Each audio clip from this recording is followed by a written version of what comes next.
Adding a missing place name to Google Maps is really easy to do. First thing you do is when you're actually on the app, all you do is you click on your profile icon, top right hand corner. From here, you just want to click on the add your business or add a missing place, depending on what you want to do. I'm going to click on add a missing place because I'm not adding a business.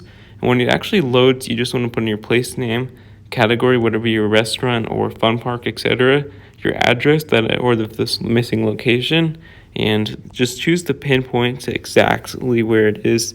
Click on submit, and within a few days or hours, it may actually be added. Adding your business to Google Maps is really easy to do. First thing you do is when you're on the app, you just want to click on your profile icon when you are logged in, and you just want to go over to the option that is called not add a missing place, but add your business right under it.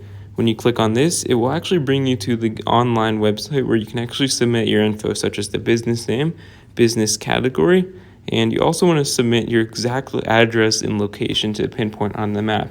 And within a few days or hours, Google will actually add your business to this location on Google Maps, and it's really